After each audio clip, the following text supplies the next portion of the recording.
Bueno, si quieren empezamos. Empezamos. Cuando quiera. Bueno, hoy hablamos de algo que ya hemos hablado un poquito de ello, que es el corazón. En teoría, ¿por qué falla? Las causas, indudablemente, son múltiples y es un poquito, vamos a intentar ver qué causas son las que pueden provocar fallo del corazón. Para empezar a acordarnos un poquito de lo que era todo lo que habíamos hablado de antes, nos acordamos un poquito de que los órganos son parte del cuerpo. El corazón es un órgano. Saben más o menos todos cómo es, ¿no? Supongo. Porque si no lo hemos visto en representaciones, a veces lo vemos en la misma carnicería. ¿Qué coño? Es así. O sea, que también es una forma de verlo y sabemos cómo es. Entonces, más o menos he intentado representarlo un poco en teoría de cómo está dentro del cuerpo.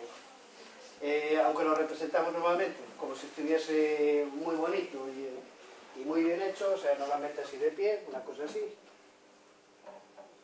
más o menos. En la práctica, normalmente está este órgano, el corazón, está un poquito acostado sobre el ventrículo derecho y, bueno, tiene una explicación. La mayor masa que hay no está muy bien representado porque en realidad la masa cardíaca normalmente, digamos que crece, está más representada en el lado izquierdo que en el lado derecho. Por supuesto, esto es el lado izquierdo y esto es el lado derecho.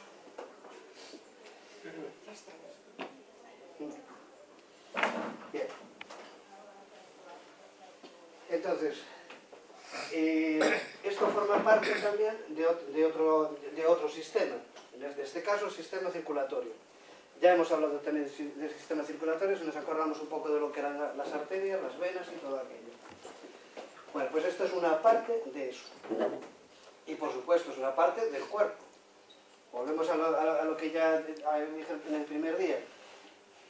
Puede fallar una sola parte, que da la impresión de que no tiene relación con el resto del cuerpo y en realidad sí que tiene relación. Una persona que tiene problemas cardíacos, lo primero que normalmente suele decir es que tiene falta de vida y muchas veces pensamos la falta de vida con problemas respiratorios y a veces no es eso, es otra cosa. Tenemos que pensar en esto. Bueno. El corazón es una bomba. Para entendernos un poquito, es el órgano que recoge toda la sangre que hay por el cuerpo y la empuja y la disemina por todo el resto del organismo. Al mismo tiempo, también es la que recibe toda la sangre, o sea, es al mismo tiempo con chupón, es imaginarnos como vemos los sifones que hay que a veces se utilizaban en los barcos o que incluso se utilizaban para sacar agua de los pozos. O sea, damos la palanca para arriba, sube el agua, ya se ha quedado ahí, damos para abajo y vuelve a salir agua. Es una bomba de succión y de expulsión. O sea, tiene las dos funciones. Normalmente, lo que aspira es de las venas, le pongo azul por aquello por distinguir un poquito, y luego lo que echa, lo echa a través de las arterias, la pongo un poquito en rojo. Bien. Entendamos una cosa. Cuando entra, en teoría, si es azul y sale, es en rojo, es por algo. O sea, algo tiene que haber habido en el medio. Ese algo que hay en el medio es el pulmón. Y no solamente porque esté ahí, porque está en la propia cavidad torácica, porque la silueta, o sea, yo pude haber traído una radiografía, hombre. Lo que pasa es que, no la hubiésemos podido ver muy bien, pero bueno. Nos fijamos de que cuando nos hace una radiografía de tórax, siempre se dice vamos a ver los pulmones, pero muchas veces vemos pulmones y una cosa que está aquí en el medio, que ese es el corazón, y es una silueta. O sea, si nos fijamos, no es exacto, pero más o menos este espacio, este es el que viene a ocupar el corazón. Entonces eso es la silueta cardíaca, dentro del tórax. Anatómicamente está muy bien montado, es una cosa, hay que agradecer a quien lo haya montado así, que está muy bien. mamíferos en general, porque si nos vamos a otro tipo de animales no está montado así. Pero bueno, los mamíferos sí que normalmente tenemos los pulmones prácticamente al lado del corazón. Y bueno, lo que sucede es que las venas que han recogido toda la sangre del cuerpo entran en lo que se llama la aurícula derecha, pasa a nivel pulmonar y de nivel pulmonar nos viene a ventrículo derecho. Ventrículo derecho, circuito de pulmón, viene hacia aurícula izquierda y en la aurícula de izquierda viene a ventrículo izquierdo y este es el que reparte a todo el cuerpo. O sea, es un circuito cerrado. Aquí hay más cosas.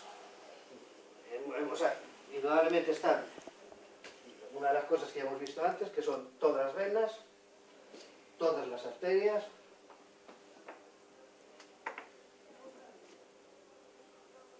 vamos a ponerlo ya, simplemente que salgan, punto.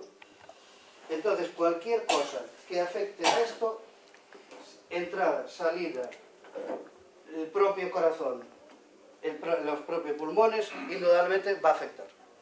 O sea, podemos pensar cualquier cosa.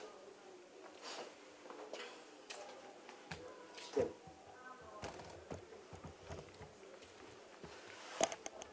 De momento arrítmico no está, ¿no? Está bien.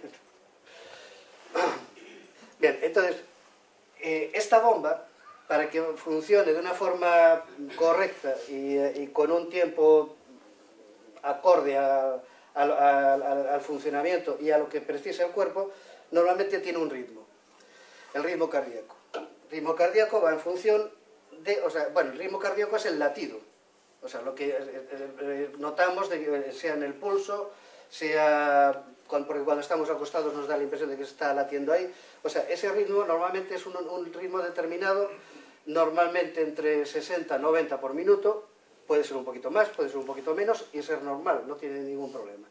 Pero normalmente es una cosa que es rítmica, es decir, pum, pum, pum, pum, pum. No hay variaciones en esa tonalidad, por llamémoslo así. Cuando escuchamos una cosa de estas que empieza a hacer pum, pum, pum, pum, pum, pum, pum, eso, o sea, digamos los tambores de Semana Santa, eso no es normal.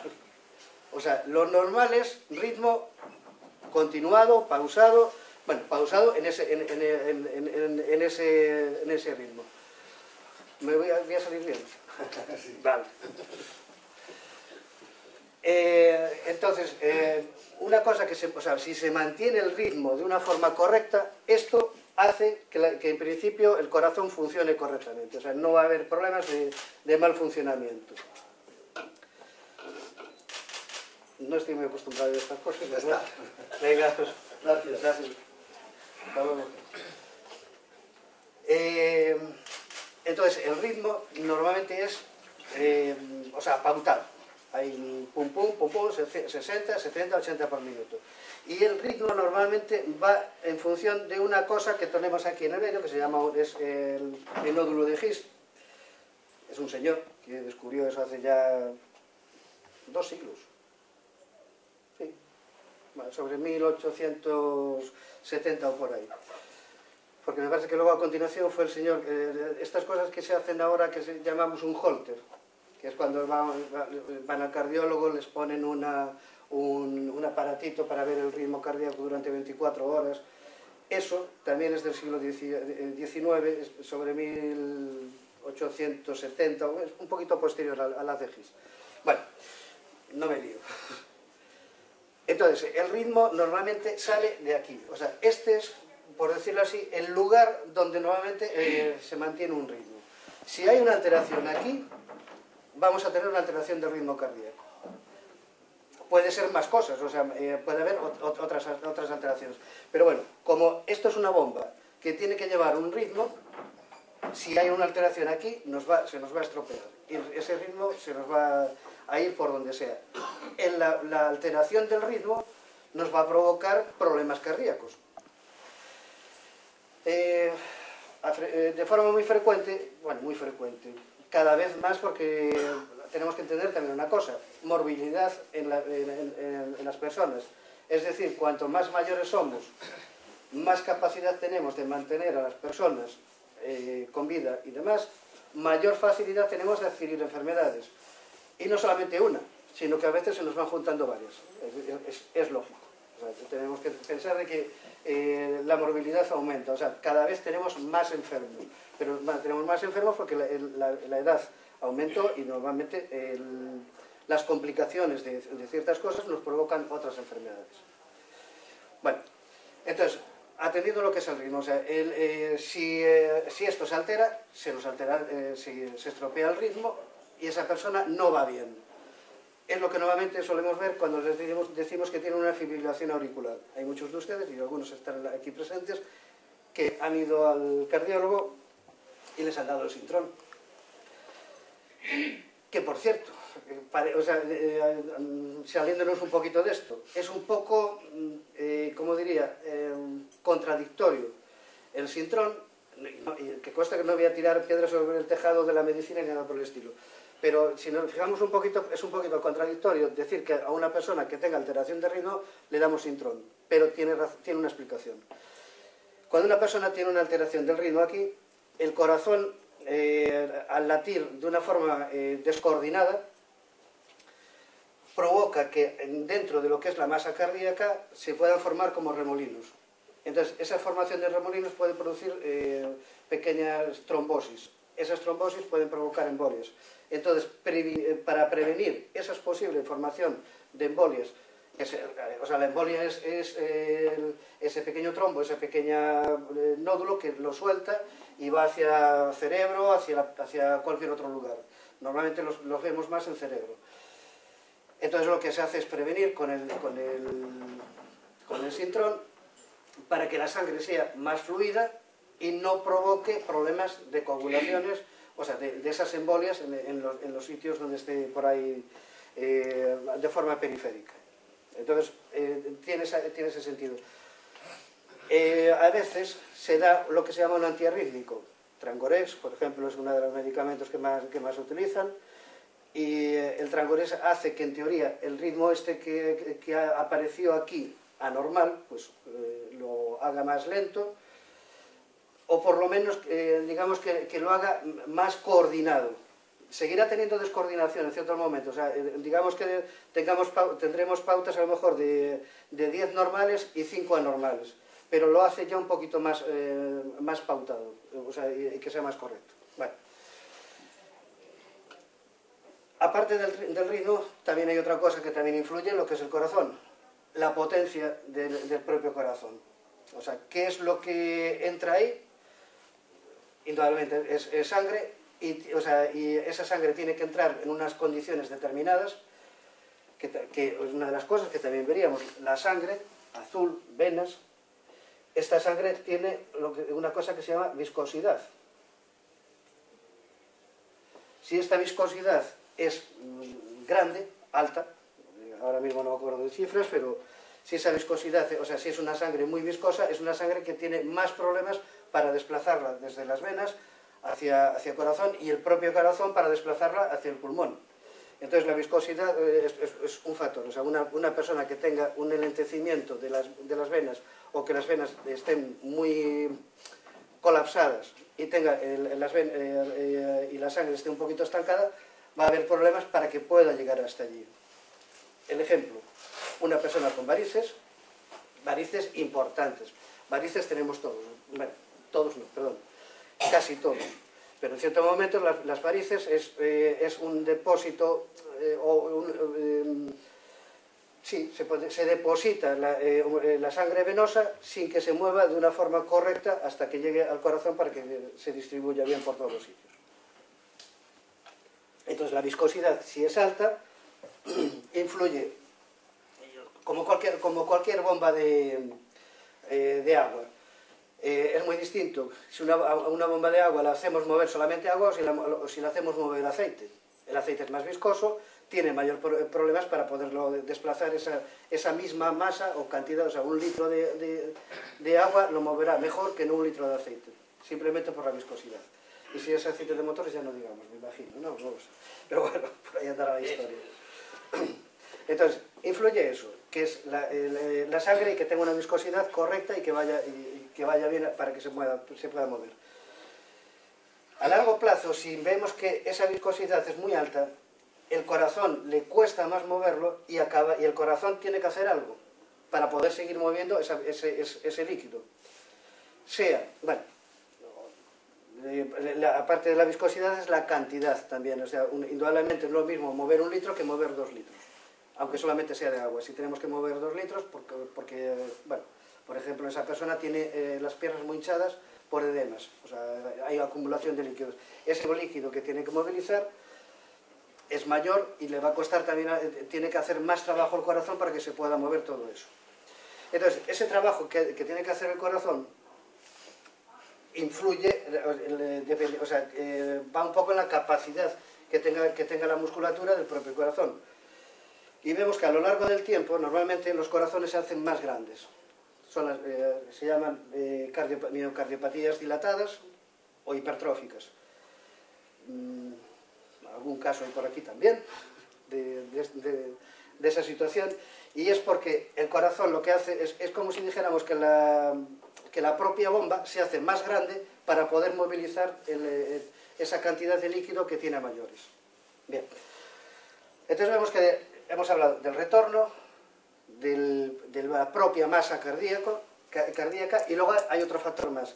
Si a las salidas de aquí yo le pongo un obstáculo, o sea, a la salida de las arterias le ponemos un obstáculo, acordémonos también de lo que habíamos hablado de las arterias que tienen la arteriosclerosis, que se les puede formar trombos y que se hacen más pequeñas, más estrechas, y que con la edad se hacen más duras, o sea, menos elásticas. Bueno, pues si a la salida le hacemos la puñeta y le ponemos algo que obstruya, llamémosle un trombo, o cualquier otra cosa. Por ejemplo, como esto, llega a los riñones, y los riñones pues no están funcionando correctamente y ya no movilizan todo lo que reciben.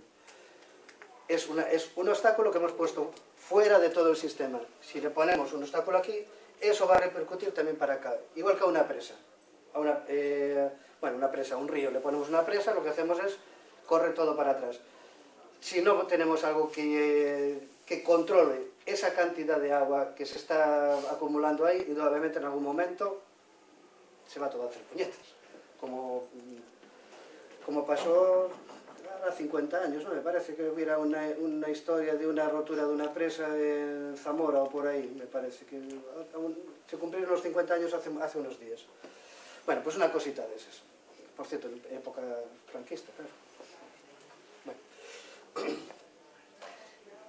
Entonces, cualquier cosa que afecte lo que es la propia bomba, lo que nos entra, que va a través de las venas, lo que sale a través de las arterias, nos va a provocar problemas a nivel del corazón.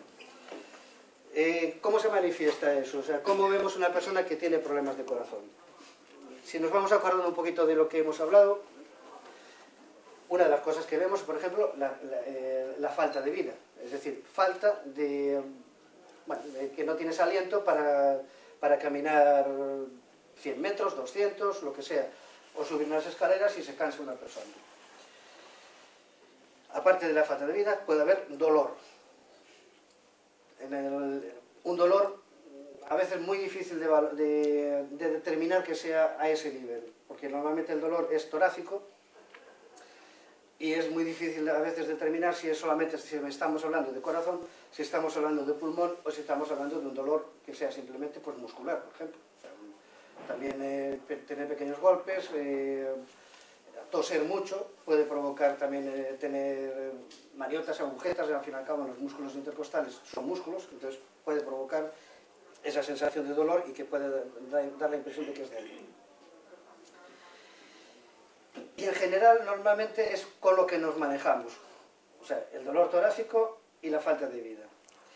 Después siempre vamos buscando otras cosas. Por cierto, no me estoy metiendo en una de las cosas que hay aquí, que es la propia circulación del corazón, o sea, lo que son las coronarias.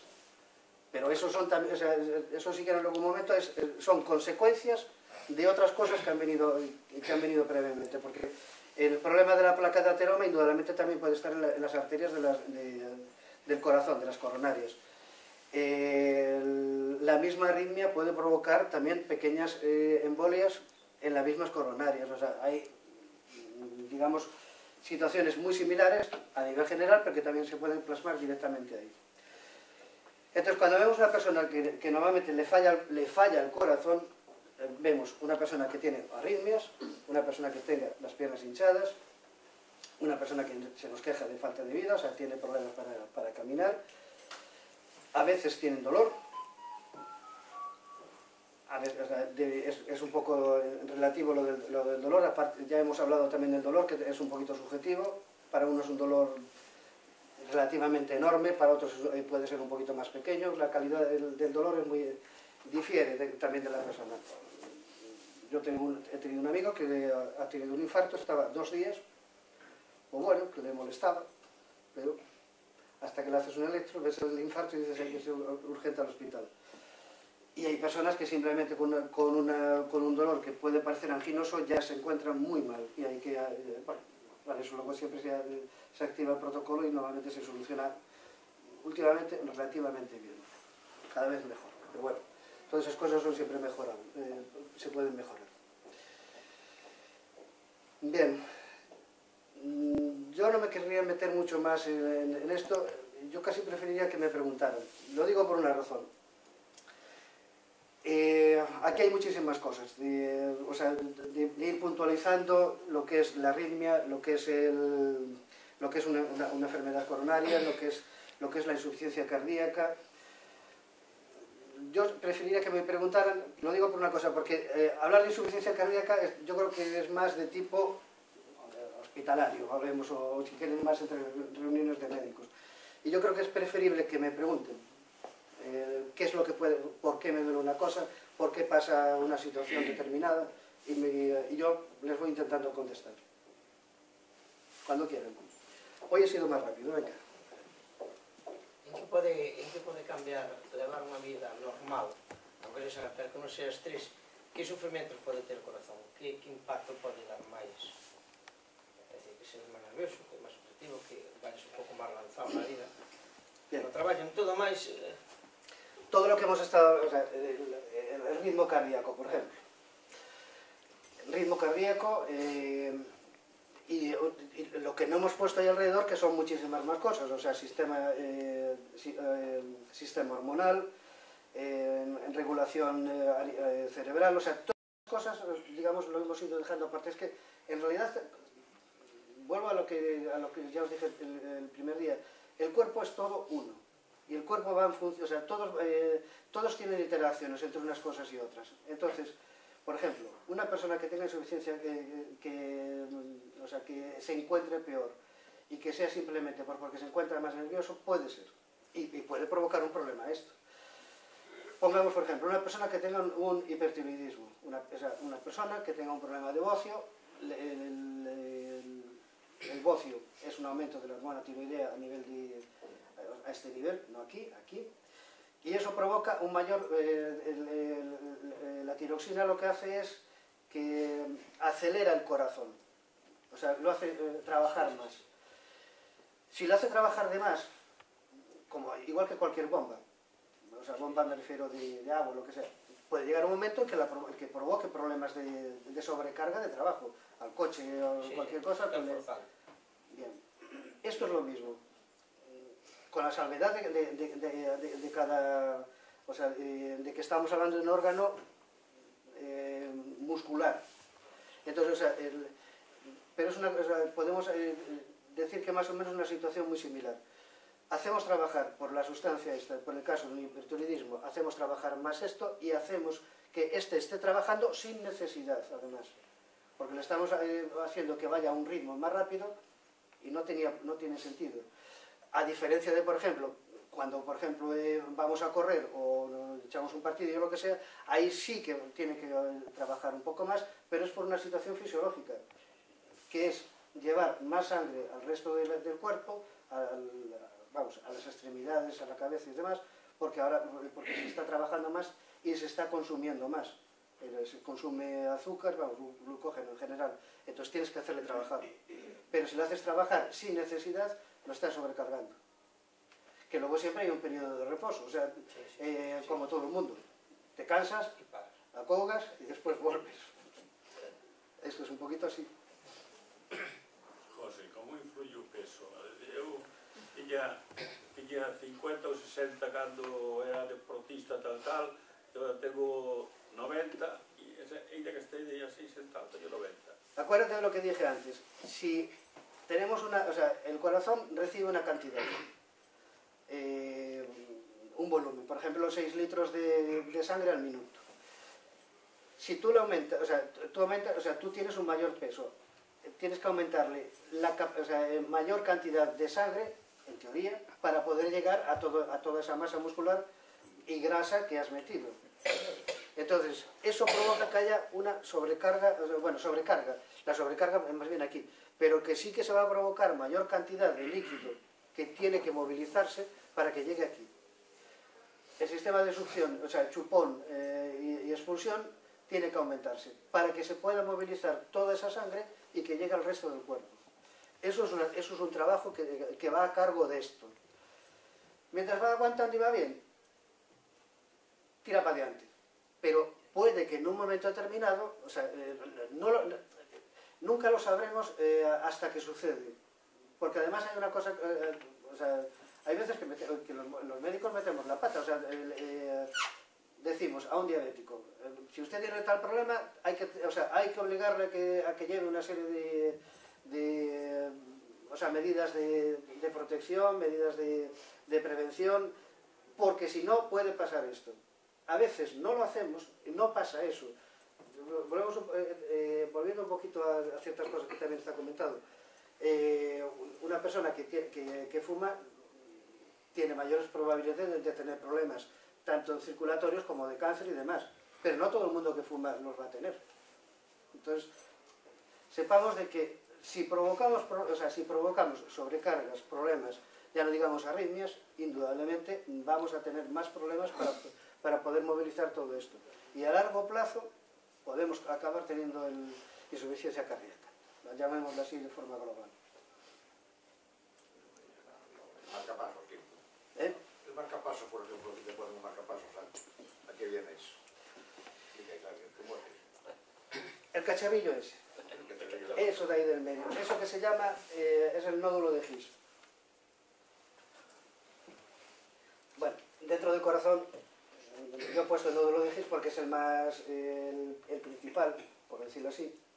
Pero hay más células, hay una serie de células que se llaman células de Purkinje, una serie de cosas más que están por ahí, que más o menos están por aquí, y que en un momento determinado pues también pueden ser rectoras producir descargas eléctricas que hacen que el corazón se mueva. Porque al fin y al cabo, cuando hacemos un electrocardiograma, lo que estamos cogiendo es la actividad eléctrica de esta masa cardíaca.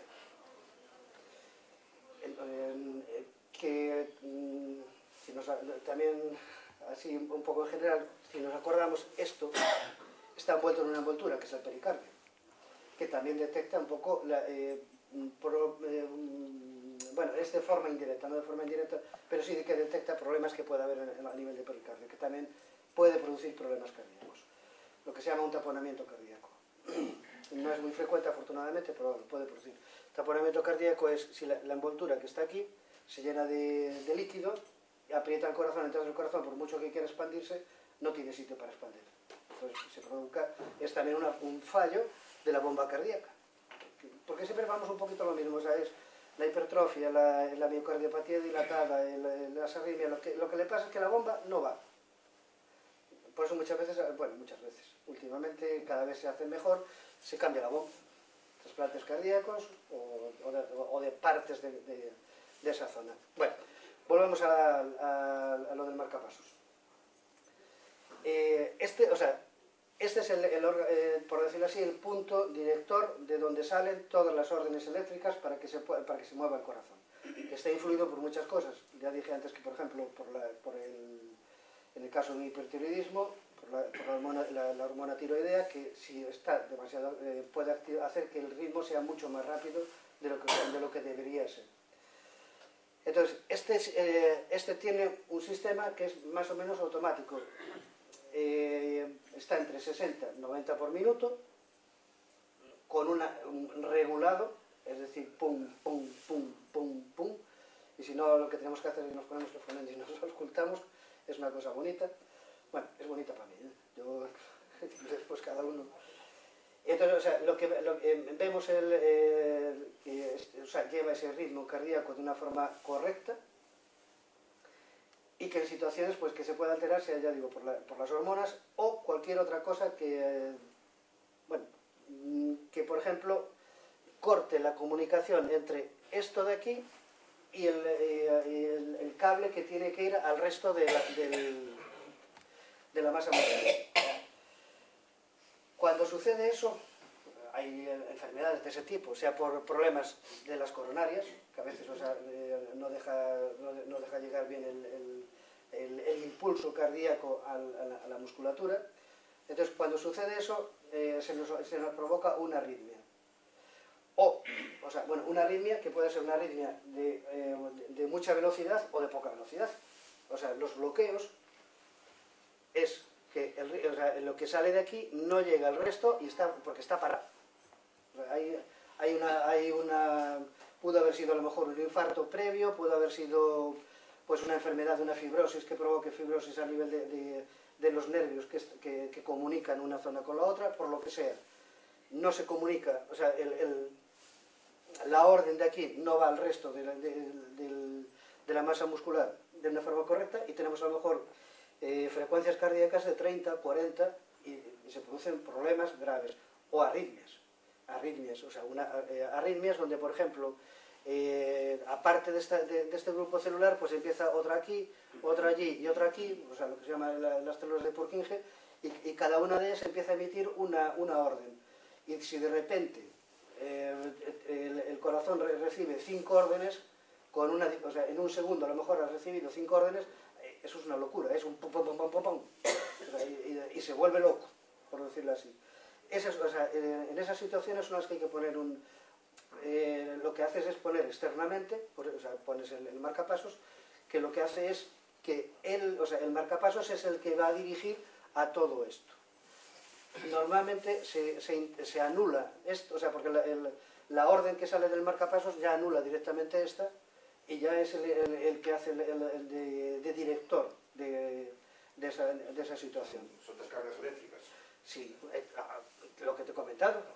El corazón, o sea, el electrocardiograma lo que hace es recoger la actividad eléctrica a nivel cardíaco. Por eso es... Y los marcapasos, yo te hablo porque mi hermano mío tuvo marcapasos muchos años. Y cuando la primera vez que se lo pusieron, se fue al hospital. Pues el hombre pues no tenía nada, no se encontraba ni cansado, ni fatigado, ni nada. La sintomatología, acuérdate de que puede ser muy diferente. Miraba así para el techo y ¡pam! Caía redondo. Se unían para abajo así. Pero eso que me cuentas tiene un nombre.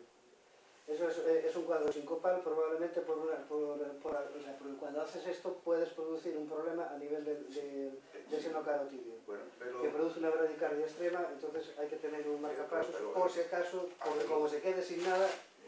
A raíz de eso fue al hospital, y en el hospital ya le hicieron una analítica, le hicieron unas cosas y tal, y inmediatamente le pusieron un marcapasos. Sí, correcto.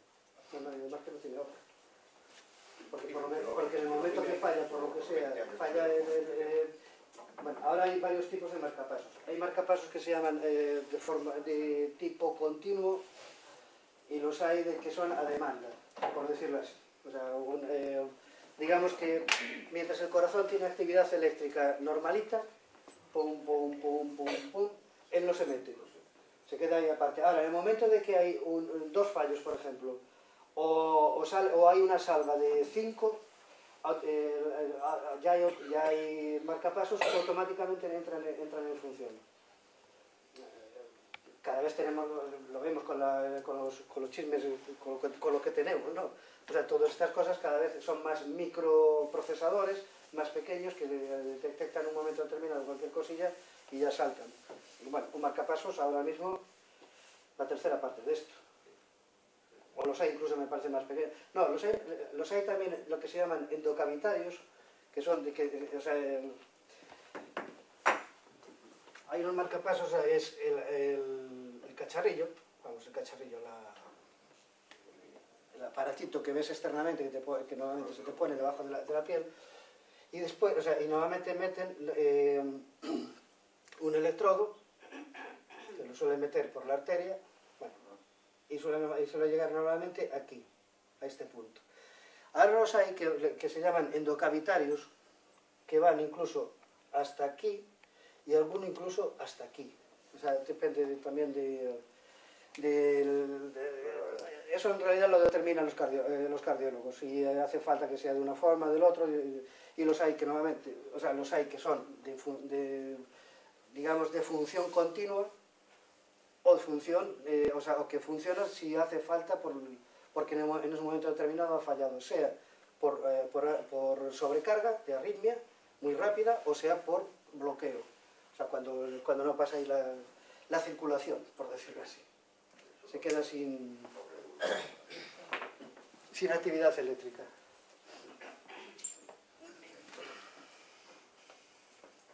Hay los trombos también, si te sale un trombo de una pierna y una vena de una pierna, ¿por qué tiene que haber estancia? Si sale un trombo de una pierna, ¿te acuerdas? ¿A dónde puede llegar? ¿A dónde llega? Eso nos provoca otro cuadro normalmente de dolor, de dolor en el pecho. Eso es porque normalmente, o sea, lo que os dije al principio, de las venas viene la vena cava superior, de vena cava superior viene a aurícula derecha, ventrículo derecho, pulmones. Normalmente, si una persona tiene un problema en las venas, o sea, en miembros inferiores, y tiene una trombosis, acordaos que yo lo dije el otro día, trombosis no es embolia, es distinto. Trombosis es cierre, pero embolia es ese cierre disparado y que sale al quinto carajo. Bueno, indudablemente dentro del cuerpo, pero que sale al territorio vascular. El primer territorio vascular que se encuentra importante y problemático, los pulmones. Y muchas veces se producen embolias pulmonares. Bueno, la figura en las embolias pulmonares normalmente suele ser en forma de triangular. Es un cuadro grave. Las embolias pulmonares son puñeteras. Todas hospitalarias. Y luego lo que decía también que tienes problemas de corazón, que duele mucho el brazo izquierdo, tienes un dolor de pecho y deriva al brazo izquierdo. No lo he dicho, pero, o sea, el que duela el brazo izquierdo es porque hay la inervación cardíaca. Vamos a ver, es a través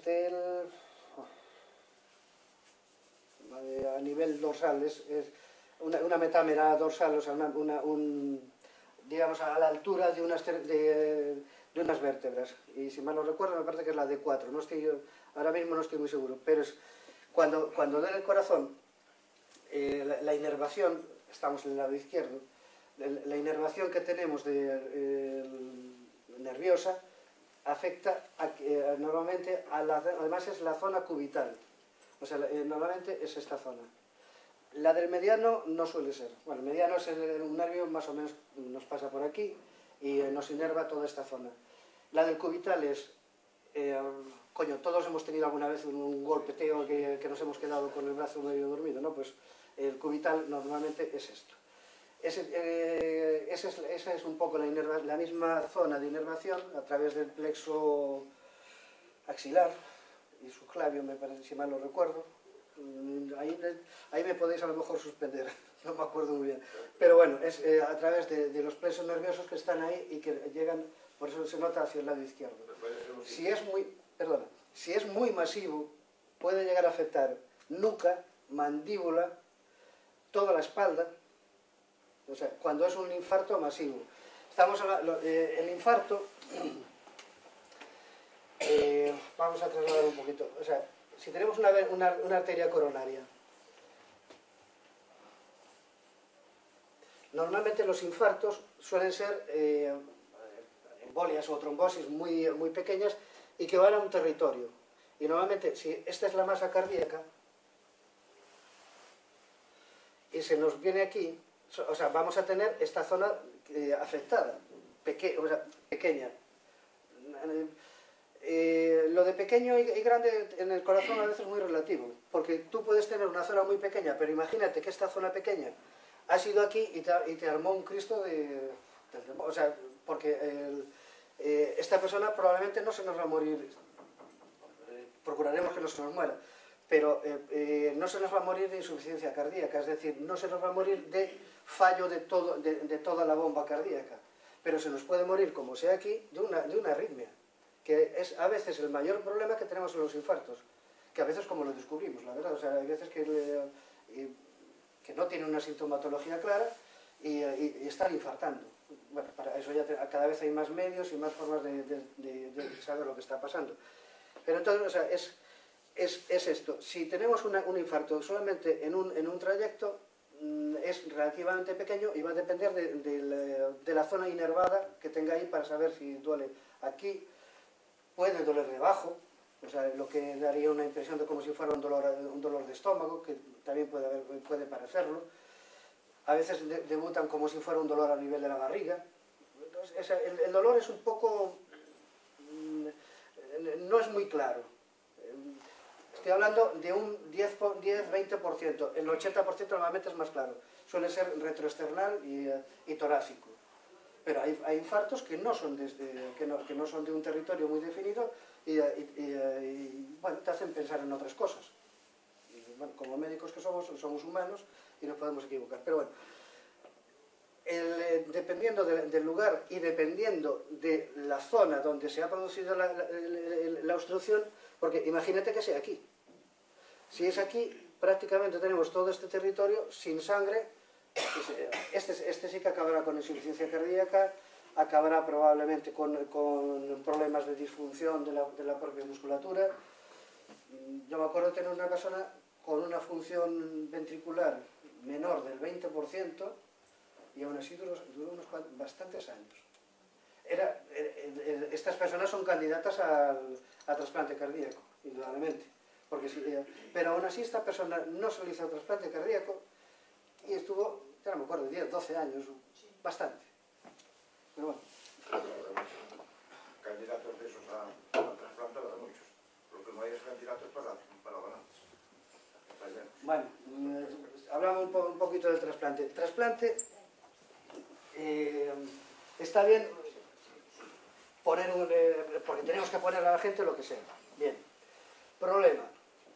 No solamente está en función de tener el material para trasplantar.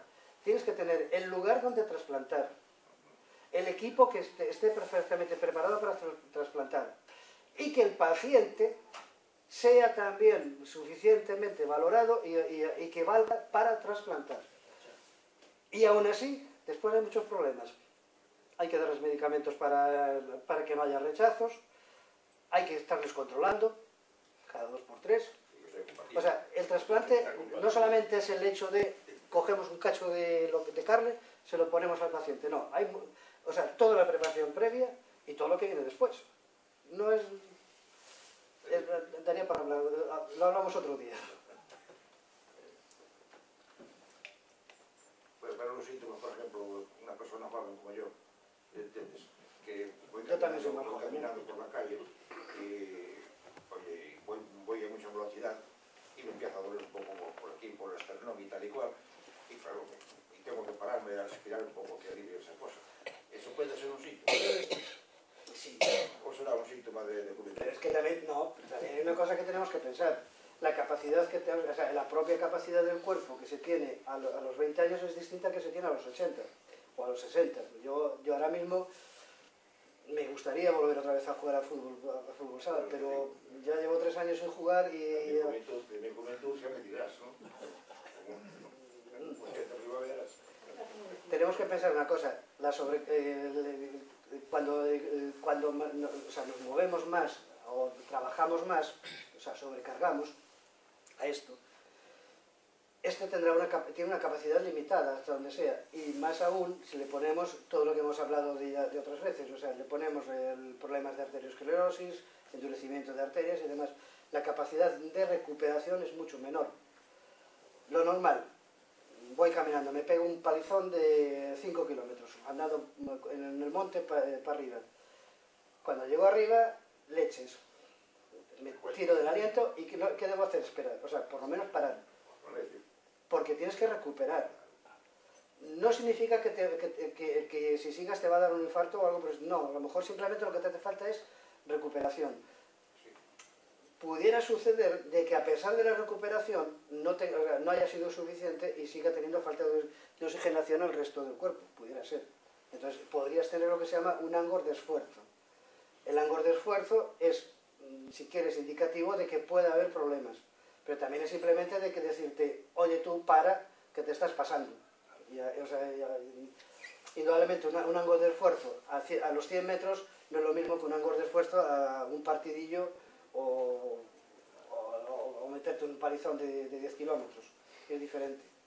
Yo a una persona que me anda a 100 metros y me dice que me duele el pecho, aunque sea un ángulo de esfuerzo, yo ya empiezo a buscarle, le empiezo a dar vueltas y le busco otras cosas. Otras cosas dentro de lo mismo, pero vamos, o sea, empiezas a pedirle, pues yo que sé, analíticas, electros y demás, por si acaso. Que muchísimas veces, luego, porque, hablando ya un poquito de todo, a veces cuando hacemos un electro, típico, me duele y quiero, a ver si me hacen un electro. Hacemos el electro es normal. Incluso, a lo mejor estando con un angor de esfuerzo, no suele ser habitual, pero pudiera ser. Porque digamos que la capacidad todavía del corazón todavía sigue siendo suficiente como para no provocar problemas de isquemias cardíacas o ya no digamos de infartos. O sea, aún tiene capacidad el corazón de defensa para que no haya problemas.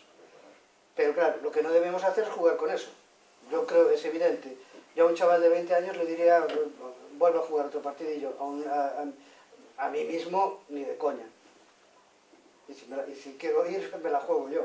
Pero no es lo correcto.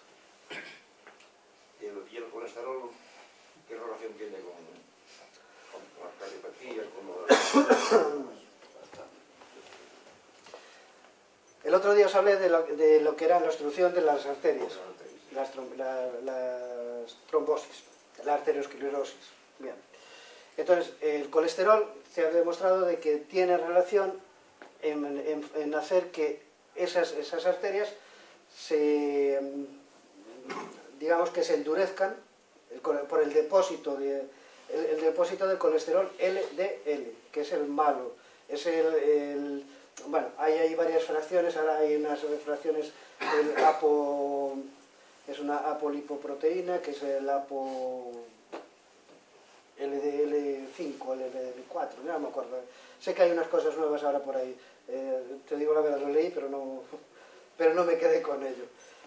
Y con el depósito del colesterol malo provoca las pequeñas trombosis. A mí también, si ha habido traumatismos o algún problema y hay pequeñas heridas, también influyen en la formación de las trombosis. Entonces el colesterol se deposita ahí y provoca la placa de lo que se llama placa de ateroma. Eso hace que, aparte de la propia obstrucción, también el propio tubo, la arteria, se haga más dura.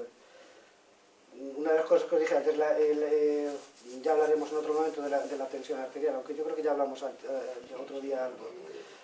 Pero el endurecimiento de las arterias influye en esto. O sea, en la... El corazón tendrá que hacer una fuerza cuando la arteria está un poco... Si la bomba cardíaca a la salida tiene algún obstáculo, como puede ser, por ejemplo, una placa de ateroma, tiene que tener más presión para que pueda pasar.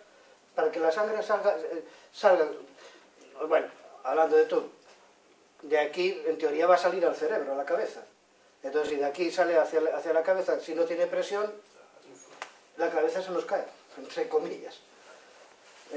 Y nos puede provocar un síncope, pérdida de conocimiento, que si es un momentáneo, lo llamamos lipotimia, pero si es una pérdida de conciencia de segundos o incluso de minutos, es un síncope. El síncope es grave, hay que estudiar. ¿Cómo puede influir o cómo influye la insuficiencia respiratoria, por ejemplo? O sea, asma, bronquitis...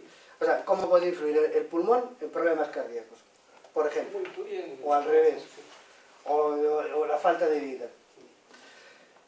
Anda, coño. Vale. Lo que hablamos antes de que la sangre sale de las venas, de las venas pulmonares, se llaman así. Después esto se llama arteria pulmonar, lo que entra en la aurícula izquierda. Y el circuito es ventrículo derecho, pulmón, aurícula izquierda. Bien.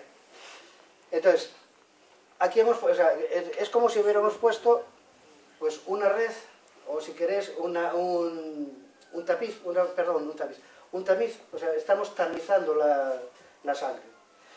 La función de este tamiz es que es oxigenación de la sangre. Hemos cogido de las venas y la pasamos por aquí.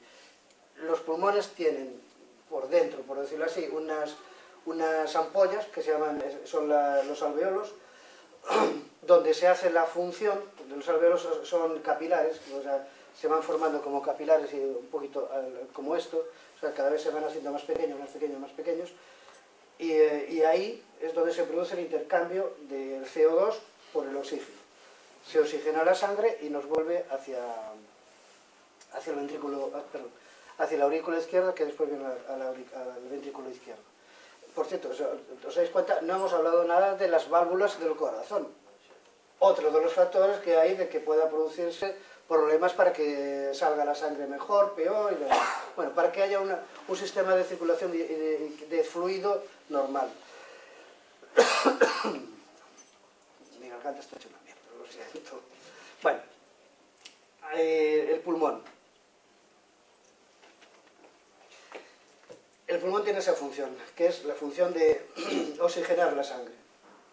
Si por cualquier causa, infecciones, vamos a poner las cosas más claras, catarros, que tenemos un mogollón, como yo ahora mismo, por ejemplo, con un mogollón de secreciones, de fluidos. Eso hace que la superficie de todo el pulmón, que a lo mejor es de 1 metro cuadrado, no me acuerdo muy bien la superficie, pero bueno, pongamos que es 1 metro cuadrado, pero si le metes moco, infecciones y demás, se va a quedar a lo mejor reducida en 80%, por ejemplo. Si tú haces si la sangre que sale de aquí va reducida en oxigenación en un 80%, se necesitará más sangre para poder llevar la misma cantidad de oxígeno al resto del cuerpo. Es decir, habrá que aumentar la capacidad de pulsión, o sea, de fluido a través del pulmón para que se mantenga la misma oxigenación. Si no se produce eso, ¿qué es lo que tenemos? Por ejemplo, lo que llamamos los enfermos pulmonares obstructivos crónicos de tipo, que los tenemos de dos, enfisematoso o pícnico. Los pícnicos son los que son más bien gruesos y de color azul. Si nos fijamos, estas personas suelen tener una tonalidad en las partes acras, las partes de orejas, suelen tener una tonalidad azul. ¿Por qué? Porque no se oxigena la sangre. La sangre pasa por ahí, llega después al ventrículo izquierdo la manda por fuera, y cuando llega a los espacios, o sea, me da igual, orejas, o sea, digo orejas porque es una de las zonas donde la capilaridad se ve un poquito mejor, ¿no? Incluso los labios. Labios, o sea, ese tipo de situaciones se ve que es de color más azulado, porque no tiene la sangre oxigenada. Por eso, cualquier problema, ya no digamos si a una persona le quitamos la mitad, medio pulmón, o le quitamos un pulmón, le estamos disminuyendo la capacidad de oxigenación de su sangre ahí. Pero bueno, hay que hacerlo, ¿eh? Diga.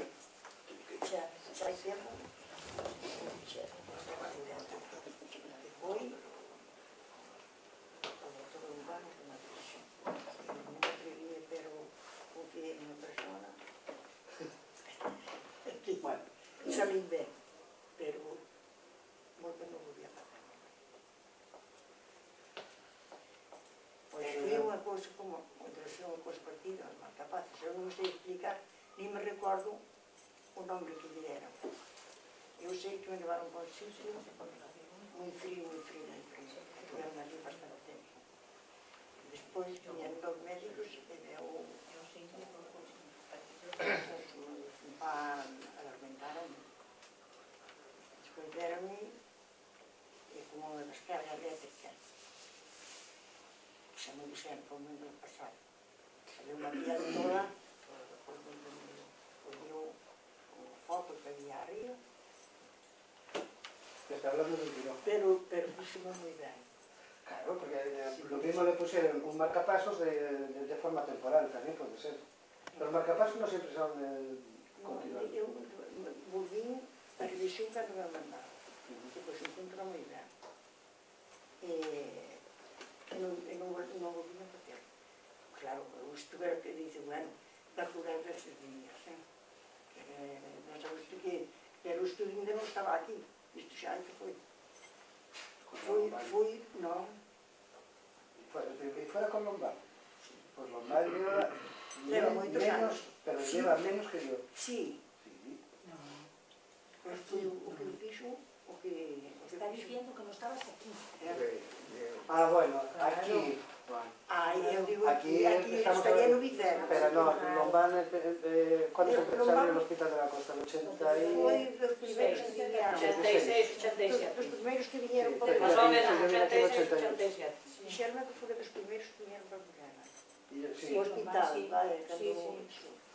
y también uno de los primeros era Gorka. Que saliu unha piel toda Ya está, sigue grabando. Uy, Dios mío, está grabando este cando hombre. volvía, pues encontrou moi Hai que ben. faltarme Que se Dios foi moi ben. No, ahí, ¿por qué no iba a ir bien? Ai, podía ter a Probablemente le puso un marcapasos temporal y fue bien la historia. El reuse. Bueno, si tuviera que volverlo a fazer de manera que me puso, no volví a fazer. Pero no lo haría. Ay, no sé, tenía que pensarlo. Pero bueno, fue con suerte. Con suerte, salió bien. Hasta otro Lucas.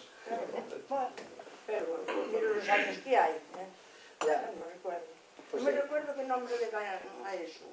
Eso es que no me recuerdo. De lo que tuviera usted, Sí. Lo que me hicieron. no lo sé. Digo que es probable que fuera eso un marcapasos temporal, no lo puedo asegurar. También a lo mejor le hicieron... Hombre, Lombana a veces hace también una cosa que se llama test de dopamina No, para ver Todo la fue que función me salió cardíaca. la piel, ya me pusieron mi crema, y todo, crema para ponerme después. No me dolía, pero la piel pues yendo toda. Así que mucha calor, Y no le puedo asegurar porque no... De las cosas de los pan, pero tuvo buenos piel. Para mí, Ten poucas pulsacións é malo. Acuérdate lo que dije antes. Ideal 60, 90. Ideal. Pero 50, vale. Yo estoy con 50, ¿eh? Bajas de 50. Depende también de un poco de cómo te encuentres. También es cierto que a veces, o sea, encontramos personas con 40 y yo la mando al hospital, aunque se encuentren bien. Entre otras cosas porque hay que valorar de que bajar de 50 es un ritmo cardíaco bajo. tamén me mandou a min con 40 chiquillos. Coño, claro. E ás 3:30 da mañá tiña 60. Bueno, E díceme que de 40 para baixo que malo. Regina, Foi moi duro. de forma puntual, una persona puede tener una frecuencia cardíaca baja y vale. Pero yo de todas formas, o sea, si me tiene 40, no me voy a arriesgar a esperar a ver qué pasa. Porque si me arriesgo, lo que puede pasar es que pare. Y la parada ya es una emergencia importante. Y yo creo que, o sea, es una opinión mía personal y bueno, como yo creo que ya saben ustedes que yo normalmente hago.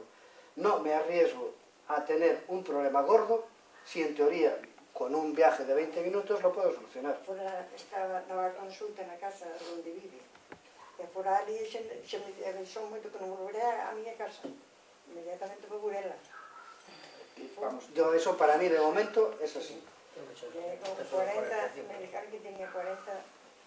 Yo una frecuencia cardíaca de 40 la mando al hospital, vamos. Por la Aunque me mañana. diga que se encuentra perfectamente. Me da Por la igual. mañana ya la mandamos. Non será moi Este non chega a 5 No hospital tiña 45, preguntáronme. Sempre ten a Ahora sobre 50, 55, algúns días como 60, pero non máis, Pero tamén hai factores que provocan que baje la frecuencia cardíaca. Hay medicamentos que lo inducen. Unos medicamentos que se llaman beta-bloqueantes producen insuficiencia, se utilizan para insuficiencia cardíaca y sobre todo se utilizan a veces para las cardiopatías isquémicas, pero producen bradicardia. También es una forma de provocar, o sea, si tú tienes un corazón que está rápido y sabes que si se pasa un poco de rapidez puede provocar problemas de insuficiencia cardíaca, por ejemplo, o tener un episodio de una angina, es preferible darle un beta-bloqueante para que vaya más despacio y no te arriesgas a que esa persona llegue a estar más rápida y tener un problema. El efecto secundario de estar más lento y, si quieres, más cansado es un efecto secundario menor y sobre todo con menor riesgo y menos problemático que no dejarle que siga evolucionando. En medicina muchas veces hacemos mucho eso, pero muchísimo. O sea, sabemos de qué damos medicamentos y que pueden tener problemas, pero es que también si dejamos evolucionar una situación de lo que sea, puede que sea la propia evolución que llegue a provocar un problema gordo y que sea más importante que el efecto secundario que puedas provocar. Y es un juego, o sea, y es un equilibrio, yo creo que ya lo hemos hablado, es una balanza, donde pones una cosa, ten cuidado con la otra. Diabéticos, hay que comer, sí, pero ¿qué es lo que vas a comer? Hay que caminar, tampoco puedes caminar tanto de que te consumas tanto azúcar, sobre todo si eres un insulino dependiente, que provoques problemas de hipoglucemia, y tienes que andar con un equilibrio. Es así. Y menos mal que muchas veces es así, cada vez sabemos un poquito más, un poquito, no demasiado, y que podemos ir jugando con esas cosas. Este ano, cando cheguei, despois, atenderme por urgencias, non me para tan apurado, pensou que iba a morrer, e resistimos hasta ahora. Un momento, en riesgo de morrer estamos todos en cualquier momento, nos cae una teja y hasta luego, Lucas. Pero bueno, las cosas son como son. Bueno, pois despois xa me dixeron que me iban a facer un análisis, ás 3:30 que me iban a facer un análisis. Me fixeron. Así que yo tenían todo preparado e xa me vinieron dicir. Por la mañana, se estaba así, xa me mandaban por la mañana para casa. E entón dixen, non se me dixía, porque se me parecía unha cousa, nada máis. Entón dixo, xa foste que llegou aquí con 40 pulsaciones. Y ahora ya tienes acá. Mejor llegar con 40 que con ninguna. Que mejor es llegar con 40 que con ninguna. Bueno, eso lo digo. Sí, pero también me dijeron que de allí para abajo eran malos. O sea, si lo sabéis. No, mejor no. Mejor no jugar con esas cosas. No. Pero creo que sí. Bueno, lo dejamos para otro día si queréis. Vale, O si no hay otra... A ver. Otro día, para otro día si quieren hablamos de esto que hemos dejado ahí en el de respiratorio. El respiratorio es muy importante. No, importante es todo, hasta las uñas de los pies. No, en serio, porque y hay un órgano del que no nos damos cuenta, pero Hay que ir a la podóloga porque te dice que... La piel es algo muy importante, no le damos muchas veces importancia. Sin embargo, la piel es un órgano que además que contiene todo lo demás. Hablando de tomar el puede causar todo lo más, incluso llega puede llegar hasta el dedo. Esta é unha documentación importante, Bueno, no, es que normalmente no. en ciertos momentos. Eso es distinto. Eso normalmente hay problemas. Lo cual ¿de acuerdo? Gracias. Antonio, a seguir bien. que os recuerdo. Te dejaste el bigote, barba y todo. Vale. Don José, ¿Qué hay, Paco? vámonos, retiramos. También el otro día hablamos de tu enfermedad. Sí que lo quiero hablar, pero se me pasó. Sí, su enfermedad va a seguir ahí. Pues ese señor que estaba aquí, que me dijo, todo el día, dijo, joder, dices una fotografía. El último sábado del mes volvemos a hablar de respiratorio, de los pulmones. Eso es para mí también. Parece que de esas cosas tenemos todos, coño. Vale. Venga, hasta luego. Salí guapo. 1 hora y 6 minutos. Carajo, 1 hora y 6 minutos. Yo ya, si digo que si me paso de 20 minutos ya me parece mucho.